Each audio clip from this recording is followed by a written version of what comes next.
Good evening, everybody. I hope y'all are doing good, and welcome to another episode of Bullet Bassin'. Actually, I've been thinking about this, and I know I'm only 2 episodes in, but I think I'm going to do away with the episode thing. It seems to be a bit formal, and that's not really what I'm going for on this channel. Anyway, the entire goal of this video was to get the boat out on the water and practice making some content using the microphone, the camera, and of course fishing. Along the way, I needed to test some things, and as you're going to find out, the boat actually broke down on me. I didn't catch any fish, but I'm going to chalk it up as a win. Now, I've only had this boat for about 3 months, and 30 days of that 3 months, I was actually out of town on business. So I'm still working through a lot of the little kinks and peculiarities that I need to get fixed. I think I'm getting very close though. With the final round of parts that I've ordered from European Marine, which is where I'm getting my parts right now, I'm going to plan on having the boat up to fish my first tournament out of this boat at the end of February. Wish me luck. Well, stick around and watch this very cold, very high current day on the Cumberland River, and I've got a tip in there for you if you've been considering a 24 versus 36 trolling motor. Thanks everybody, and I'll see you next time.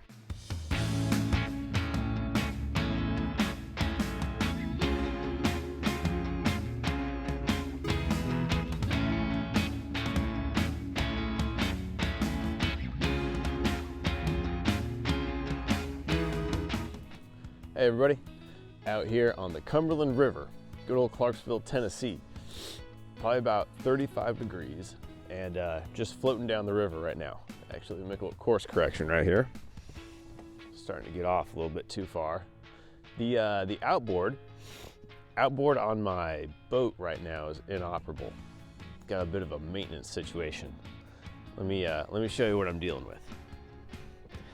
Coming back here to the outboard, the fuel line, look at this right here, completely broken, disconnected. You can actually see that flange right there broke right off from this inline fuel filter. Yeah. So anyway, never really thought I'd have to fix that on the water.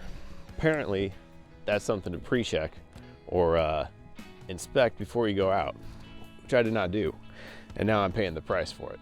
Fortunately, I put in downriver and I drove upriver. So the current is pushing me back to the boat launch. And along the way, I'm just gonna do some fishing with the swim bait. Why not?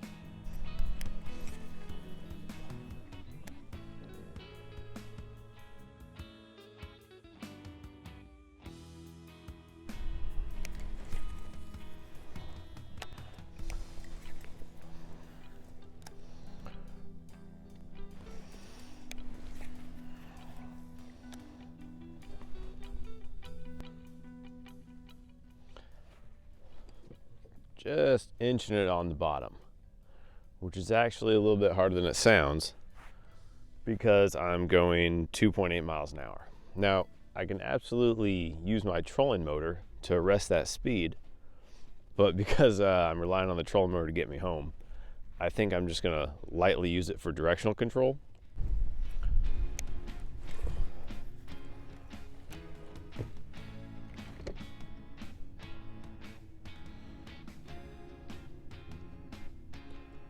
So here's a fun situation.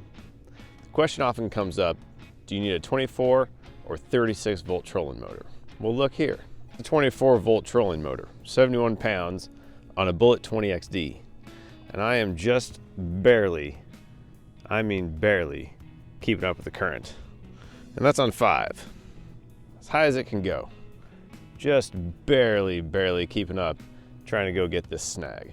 So I'd say if you fish on a river system, with heavy current, yeah, a 36 volt, 101, 112 volt thrust trolling motor, probably worth it. This experience right here has changed my mind because this is my home waters. This is where I fish.